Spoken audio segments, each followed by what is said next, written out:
Well, South Africa still undefeated so far in this T20 World Cup with a win over USA, plucky USA in the Super 8s here in Antigua. But Bharat, if anyone thought that Team USA were just here to make up the numbers, I think it's really fair to say that they showed us that they're not. They're here to compete in this particular stage of the tournament. Yeah, they're no longer plucky, they're pushy. Yes. And they really did push South Africa deep, and they got South Africa to really dig deep and pull out some special performances. I thought Rabada with the ball, Quinton de Kock with the bat obviously gave them that really great start, and which is what came back to haunt them, because you thought the USA were in with a chance towards the end, but every time they got close, they were still that one bit behind where they could have been if, say, South Africa didn't get that great start. But yeah, I mean, they're here to stay, at least in terms of this tournament.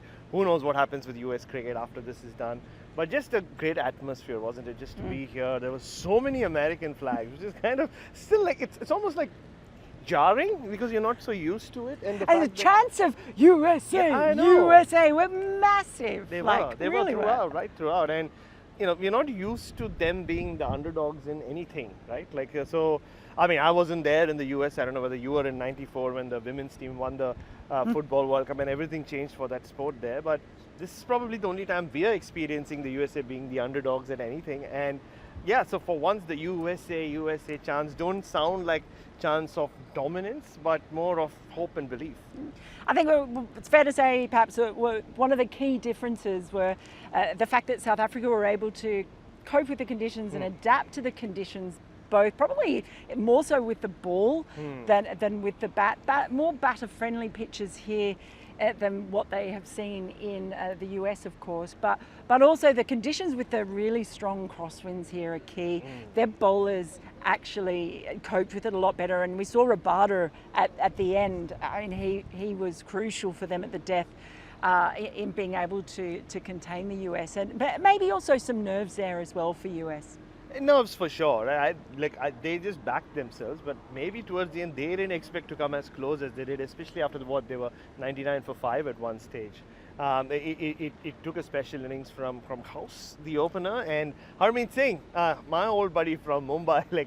I have, every time I think about Harmeet Singh, I think back to that 15-year-old kid who was this wonder kid who had this beautiful bowling action. We all wrote poetry about his bowling action and dreamt of doing so for the next 15 or so years. But I mean, here he is playing for the USA, bowled beautifully. I thought he dragged South Africa back, dragged the USA back into the game, and kept them alive in the end with the bat. And you're right, towards the end it was Rabada shutting out the, not the short boundary, but where the direction in which the wind was flowing, and making him hit to the other end, and that's where he gets out. And you could see it on Harmeet's face. He just stood there for a while. You knew that was the game, right? That had to be that partnership that took them through. But again, so many positive signs for them. Saurabh Netrawalkar is another guy I interviewed 16 years ago, Mel. It is surreal seeing them in the flesh to be playing World Cup cricket for the USA and doing so well. What he averages 11 with the ball, economy of 5. And he's doing it against the good teams as well. Yeah. For South Africa though now, when they go through, I mean, they've had a lot of scraps in this tournament, and they haven't probably put together their best. Well, they definitely have not put together their best performance. There's going to be a lot of speculation and talk if they get through to the semi-finals about their record in knockout games. But where do you see them right now? Because they are one of those teams that scrapped and has fought. They've got through only just against Nepal in particular. But we know how much firepower they've got in the batting. We know how good they are bowling. Is it just a case of they're maybe just timing their run?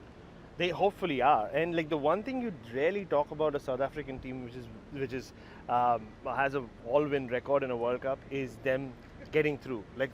South African teams in the past in men's World Cups, 50 overs, T20 World Cups, when they've had good tournaments, they've dominated the league stages and got through.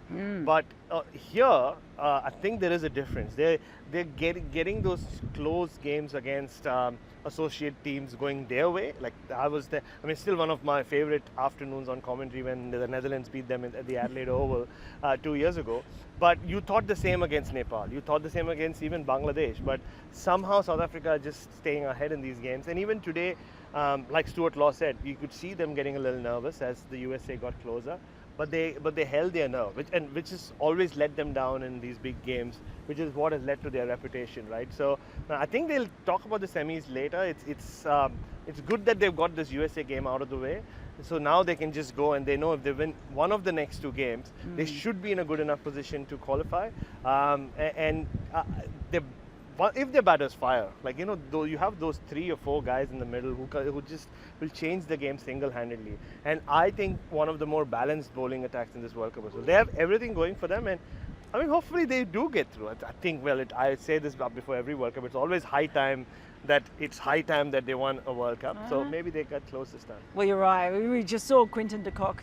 That almost seemed like it was a game-changing over early on against Jasdeep. So they have that, and they have that ability all the way down the over. But we shall see. This is a nice thing about this stage. We've got a few sort of matches to kind of cast our eye over teams and see what they're all about, which is really, really nice.